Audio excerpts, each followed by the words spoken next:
O senador e pré-candidato à presidência Flávio Bolsonaro insiste em ter Romeu Zema também pré-candidato como o seu vice. O Rodrigo Costa acompanha essas movimentações e conta pra gente agora. Fala aí, seu Rodrigo Costa, como seria? E Romeu Zema ganhou bastante holofote após as críticas que fez ao Supremo Tribunal Federal. As pesquisas indicaram uma boa melhora dele ali na possibilidade de indicação. Ou seja, em vez de tê-lo como um inimigo, melhor tê-lo como um aliado, né? É basicamente isso, Cine. O Flávio, inclusive, Flávio Bolsonaro, ele tenta segurar o ritmo das definições políticas aqui em Minas Gerais e deixa claro que as decisões sobre a chapa estadual vão passar pelo crivo dele. E esse movimento ele ocorre em meio a uma estratégia mais ampla de Flávio Bolsonaro, que é de insistir em ter o ex-governador mineiro Romeu Zema como seu vice na corrida ao Palácio do Planalto. O plano, contudo, ele esbarra no fato de que o diretório estadual ele é dividido entre um grupo liderado pelo deputado federal Nicolas Ferreira, do PL, e uma ala mais institucional. O Nicolas, inclusive, ele defende muito uma aproximação com o Matheus Simões, atual governador que tentará a reeleição, e uma ala institucional defende uma candidatura própria ou até mesmo um apoio a Cleitinho. Então o Flávio está tentando apaziguar por enquanto os ânimos nesse sentido, até definir se conseguirá ou não atrair Romeu Zema para a chapa dele como um possível pré-candidato a vice. Esse é um ponto interessante. Em relação ao PL, a grande dúvida é se Zema mantiver a candidatura dele à presidência, o que fazer aqui em Minas Gerais? Uma vez que Matheus Simões, do PSD, já deixou bastante claro que vai apoiar Romeu Zema para a presidência da República e não daria, então, para acomodar tanto Flávio quanto Zema em um mesmo palanque. Existe a possibilidade do ex-presidente da FIENG, Federação das Indústrias do Estado de Minas Gerais, o Flávio Roscoe, então de ser um nome do partido aqui, ou essa composição até mesmo com Cleitinho. Ou seja, o cenário para o lado da direita aqui em Minas, ele depende muito dessa decisão de Zema, o que deve acontecer. O Matheus Simões, ele torce muito, embora ele não dê declarações públicas, de que Zema talvez possa compor com Flávio Bolsonaro, porque aí o PL poderia caminhar com ele, que é algo que ele trabalha desde sempre. O Matheus Simões, desde o ano passado, ele trabalha muito para tentar unificar a direita aqui no estado de Minas Gerais. E entra também a questão matemática. Minas é um dos colégios eleitorais mais importantes do país. Existe aquela máxima de que quem ganha em Minas, ganha para presidente. Então existe todo um contexto de ambos os lados que merecem ser analisados e que são tratados com muito cuidado. Obrigado, Rodrigo Costa. Vamos falar um pouquinho dessas movimentações. E o nosso Alan Gani, que além de economista, acompanha bastante da política, sempre traz as opiniões dele no 3 em 1. Também agora vai participar conosco e com o nosso Lucas Merreiro.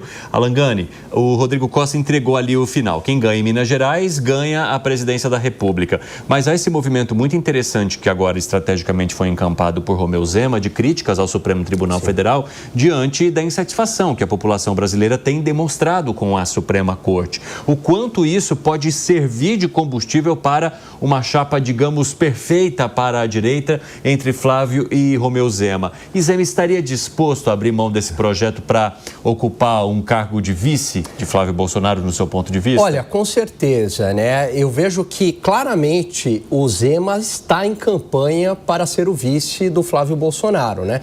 Tanto é que essas sátiras que ele faz agora contra a Suprema Corte acaba agradando muito o eleitor de direita, o eleitor bolsonarista. Agora, resta saber se é a melhor estratégia para Flávio Bolsonaro. É claro que o Romeu Zema, ele tem muita penetração em Minas Gerais. Agora, se a gente pegar a eleição passada, o Jair Bolsonaro não ganhou em Minas Gerais, mesmo com o apoio de do Zema, né? Do Romeu Zema. Então, será que não seria mais interessante ter uma candidatura com uma mulher, porque isso furaria a bolha feminina, ou mesmo no Nordeste, né? Que seria o caso da Simone Marqueto, uma grande penetração no público católico, no público evangélico, enfim.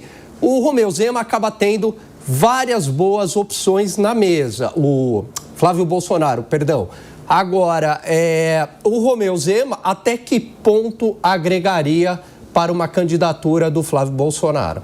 Vamos lá, o Lucas Merreiro está por aqui também para ajudar a gente a entender essa articulação toda. Inclusive, agora o Zema ganhou ainda mais adesão popular do público mineiro por conta daquela intriga toda, a réplica do vídeo envolvendo o sotaque. As redes sociais também acabaram com muitos influenciadores, blogueiros abraçando essa ideia de um coletivo do povo mineiro unido contra o que eles classificaram como uma fala preconceituosa, e passa não só por isso, mas também por outros motivos, o nome de Zema ser mais interessante para Flávio Bolsonaro do que nomes que já foram ventilados de mulheres ligadas ao catolicismo, ao agro e também à bancada evangélica. Merreiro. Eu vou começar, Bia, respondendo o Alan. Bom dia, Alan Gani, inclusive, e eu vou responder por que seria interessante, ou pelo menos ao meu ver, por que seria interessante pro Flávio Bolsonaro ter o Zema como vice. Da parte do Zema, é evidente, faz sentido que ele queira ser candidato a vice daquele candidato que hoje é o favorito para ganhar as eleições. Agora, por que o Flávio escolheria o Zema? Simplesmente porque, se a gente pegar as eleições de 2022, o PL teve um desempenho pífio em Minas Gerais. Fez apenas 7,23% com o então candidato Carlos Viana. Ficou em terceiro lugar, né? Perdeu para o Romeu Zema, que ficou em primeiro, com 56% dos votos, e o Alexandre Calil, do PSD, que ficou com 35% dos votos. Então é importante para o bolsonarismo ter essa reaproximação com o estado de Minas Gerais, meio que reconquistar, de certa forma, o estado de Minas Gerais.